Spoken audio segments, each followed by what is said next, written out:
શ્રી ગુજરાતીમાં આપ સૌનું ખૂબ ખૂબ સ્વાગત છે। એક સભ્ય સમાજના બે મિત્રો એક વૈભવી લગ્નમાં ભેગા થયા। આ બંને મિત્રોએ થોડા વર્ષો પહેલા જ લગ્ન કરેલા। એક મિત્ર એ ધામધૂમથી તો બીજા મિત્ર એ સામાજિક પ્રેરણાથી સાદગીથી લગ્ન કર્યા હતા।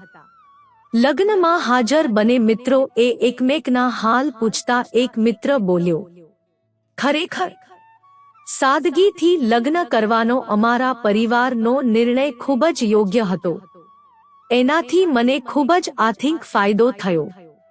એ સમયે લગ્નમાં થનાર જમણવાર, મંડપ, દાંડિયા, વરઘોડાને સામાજિક વ્યવહારમાં થનાર ખર્ચ બચાવી અને મારા પપ્પાએ મને 10 લાખ રૂપિયા વ્યવસાય કરવા આપ્યા હતા। આજે ધંધામાં ખૂબ જ સારી કમાણી હોવાથી મેં હમણાં જ મારું પોતાનું 3 ઘર બનાવ્યું, પરિવાર માટે એક નાની કાર લીધી અને આજે એક ખૂબ જ સારું અને શાંતિભર્યું જીવન જીવું છે।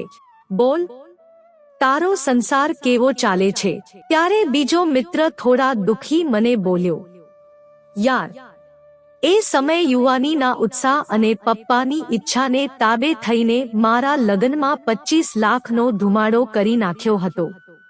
કંકોત્રી, કપડાં, 2000 માણસનો જમણવાર, દાંડિયા, પાર્ટી પ્લોટ, ડેકોરેશન, ફટાકડા, વરઘોડો જેવા કેટલાય બિનજરૂરી ખર્ચા માત્ર સગા સંબંધી અને મિત્રોમાં ખોટો દંભ અને દેખાડો કરવા વાપરી નાખ્યા।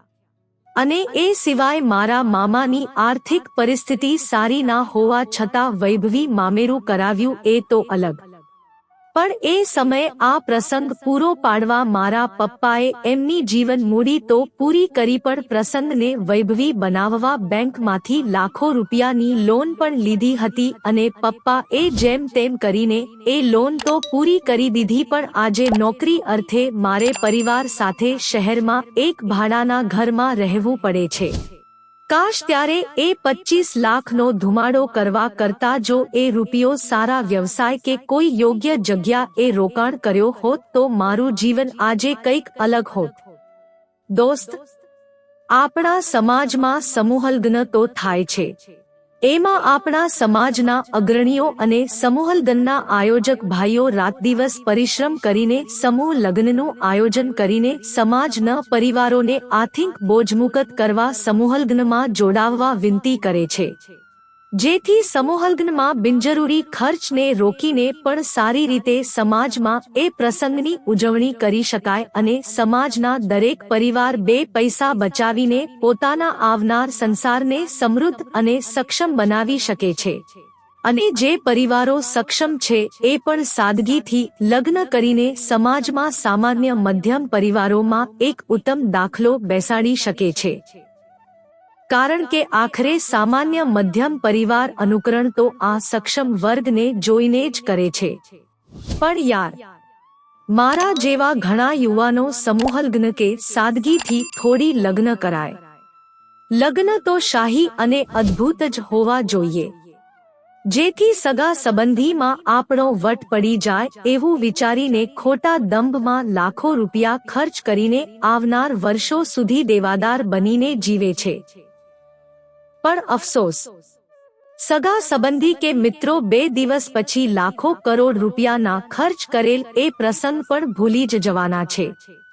જ્યારે તારા જેવા સમજદાર મિત્રો સમૂહલગ્ન કે સાદગીથી લગ્ન કરીને સમાજની વ્યવસ્થાનો તો ભાગ બને છે, પણ ખોટા દંભ દેખાડાનો ત્યાગ અને બિનજરૂરી ખર્ચ રોકીને ઉત્તમ ભવિષ્ય માટે સારી બચત પણ કરે છે। ચાલ મિત્ર, હવે જઈએ।